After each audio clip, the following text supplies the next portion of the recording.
Andhra Pradesh deputy CM Pawan Kalyan కుమారుడు Singapore స్కూల్లో ఉన్న సమయంలో అక్కడ అగ్ని ప్రమాదం అయితే జరిగింది. ఆ టైంలో ఆ బాబుకి కొంచెం గాయాలైతే అయ్యాయి. అండ్ ఆ దట్టమైన పొగ పీల్చడంతో ఊపిరితిత్తులలో కొంచెం ఇబ్బందికి కూడా గురయ్యాడు ఆ బాబు. అతన్ని వెంటనే హాస్పిటల్కి తరలించడం అయితే జరిగింది. దీనికి సంబంధించి ఇప్పటికే ముఖ్యమంత్రి చంద్రబాబు నాయుడు గారు కూడా స్పందించారు. ఇది విని వెంటనే షాక్ అయ్యానని కూడా చెప్పారు. దీని మీద ప్రతిపక్ష నేత వైఎస్ జగన్ కూడా స్పందించారు. ఈ రకంగా ఆయన ట్వీట్ చేయడం అయితే జరిగింది. ఆ బాబు తొందరగా రికవర్ అవ్వాలి అనేది కూడా ఆయన ట్వీట్ లో మెన్షన్ చేయడం అయితే జరిగింది.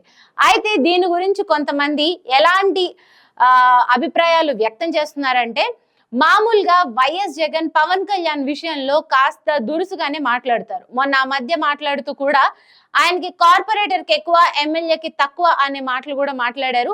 అండ్ ఇప్పటి వరకు ఎప్పుడు ఆయన పవన్ కళ్యాణ్ కి ప్రత్యేకంగా ఒక గౌరవం ఇస్తూ గానీ, లేకపోతే ఎటువంటి ఒక ఇంపార్టెన్స్ ఇస్తూ గానీ ఆయన ఎక్కడ మాట్లాడడం అయితే మనం ఇప్పటి వరకు చూడం.